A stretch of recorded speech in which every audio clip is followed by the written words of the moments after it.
Hey galera, tô bem? Mr. Videoman here? No, this is not me. Yes, I'm still wearing glasses and I will explain that in a future video because it's something you will understand. So welcome to Joe's Tips. This is episode numero uno. Today I'm going to talk about color correction and color grading. First of all, we must understand what is color correction and color grading. We must understand what's the difference between them. Color correction is the technical part of video editing, and it consists of correcting color tones between two or more shots or scenes that do not have the same illumination or white balance, so they both coincide in color, giving a sense of continuity in the video. For example, we have this shot. This shot is slightly bright and you can say a little bit overexposed, and this shot, which is a little bit dark, not that underexposed, but it's dark. You must play along with the levels in color correction to make them look with a continuous flow. Okay, that's one kind of color correction between brightness. Now, color correction between color. For example, we have this shot. This shot is kind of orange, warm color. To correct this orange color or orange tint, warm tint, we must counteract that color. How do you counteract it? By applying a color that is opposite to that tone in the color wheel. This is a color wheel. This comes with various editing software that you use on your computer, for example Premiere, Sony Vegas, and Final Cut Pro. They all have this color wheel.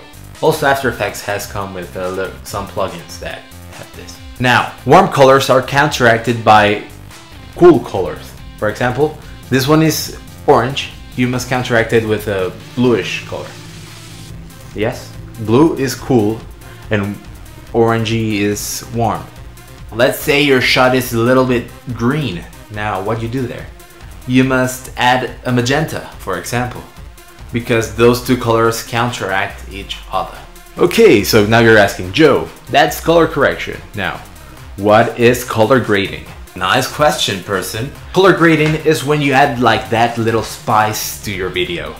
Like you make it your own style and look cooler.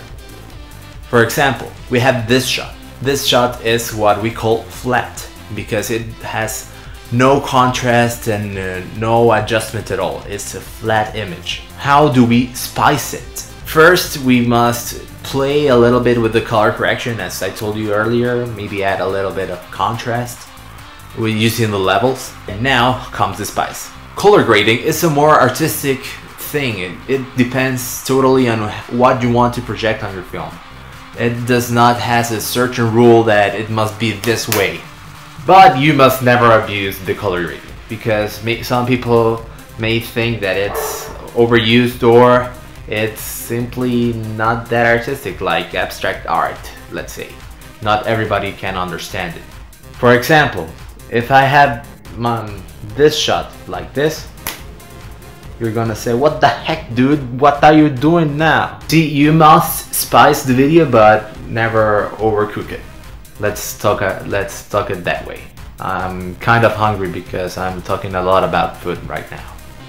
But yeah, that's the basic knowledge you must have about color grading and color correction. You know, color correction is when you want to have a continuity between shots.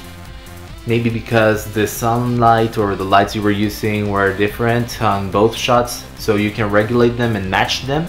And you want to use color grading and spice up your video and make it more unique. So thank you for watching this week's Joe's Tips. See you in about 2 weeks for the next episode. And also I'm planning on doing some DIYs. Maybe. I'm not an engineer, but I'm trying to be one.